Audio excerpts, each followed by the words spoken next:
Hi, and welcome to the Ask Dr. Angela show with everyone's favorite OBGYN, Dr. Angela Jones. Have you ever been just too embarrassed or shy to ask your own doctor a question about your, private stuff? Well, you have come to the right place to get straight answers. Feel free to ask Dr. Angela anything women's health related. OBGYN, she keeps it real. Pregnancy, she knows what you're expecting. Whole body health, just ask. Dr. Angela has you covered, girl. And now here is Dr. Angela. What's good, people? This is Dr. Angela, everyone's self-proclaimed favorite OBGYN, and I would like to officially welcome you to episode 94 of the Ask Dr. Angela podcast. We're going to jump right into it today. First of all, I clearly recognize that visiting the OBGYN is never anyone's favorite exam or thing to do. It ranks right up there with the dentist. I know that I absolutely hate going to the dentist. It's because I'm so anxious. I'm so anxiety-ridden when I go to the dentist. And I've got great teeth, but I'm so nervous and scared that they're going to prod with that, sharp poking instrument that they use, and they're going to hit a sensitive spot on my tooth, and it's going to send me right through the roof. Of course, that very rarely happens, but it's like just the thought of, hitting something that's going to hurt, possibly having a cavity, possibly needing something more than just a basic cleaning. And then it's the sound of the drills, and it just goes on and on and on and on. So needless to say, we do go for our twice yearly cleaning, but it's never anything that I look forward to. And because I also know that coming to the OBGYN is never anyone's favorite visit, I try to keep it light. I try to keep it very simple. So one of the things that I thought that we'd address today is, what is the most embarrassing thing that you've ever gone to your OBGYN about? And a lot of what I've recently seen, and that I see at least maybe once, maybe twice a month, retained tampons. From a GYN standpoint, I absolutely hate these visits. Hate them for a couple of reasons. Number one, you think it's awkward for you.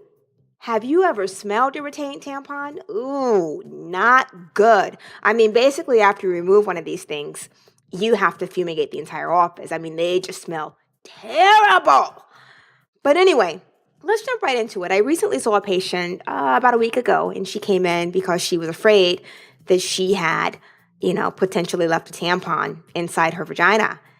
And so, I got in, and she's like, oh my gosh, Dr. Angela, I think I left a tampon in my vagina. And so, of course, I just throw it out there.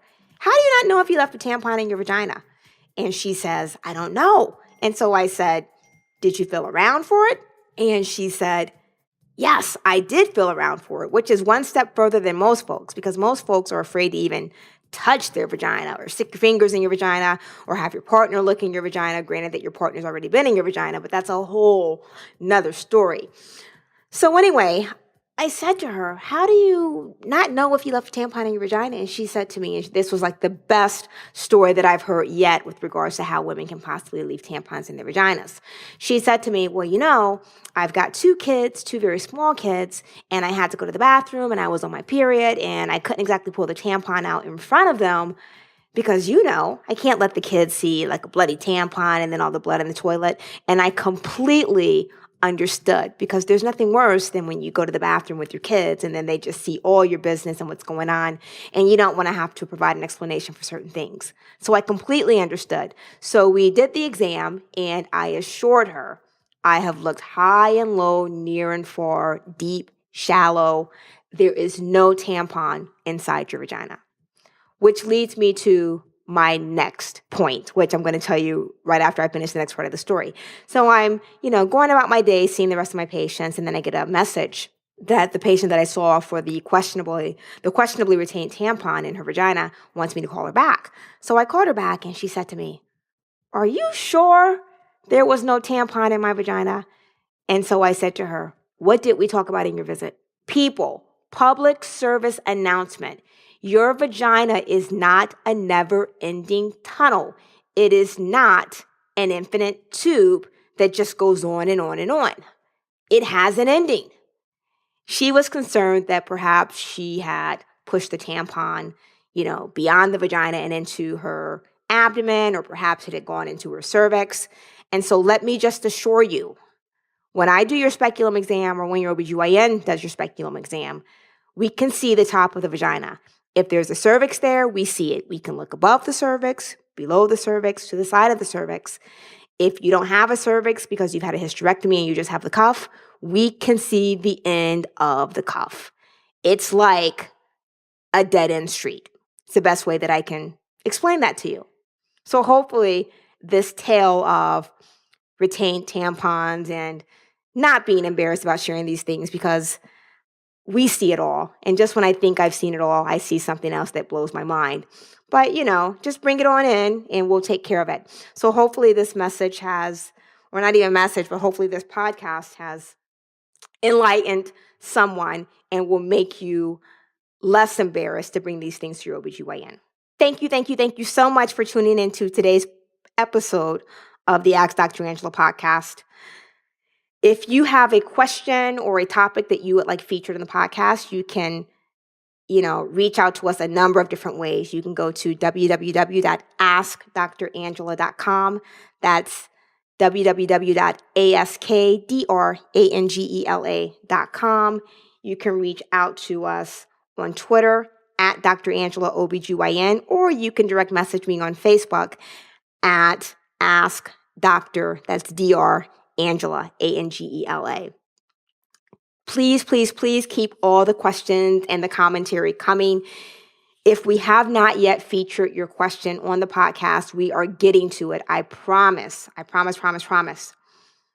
But in closing, I would like to leave you with this thought. Success isn't fast, but quitting doesn't speed up the process.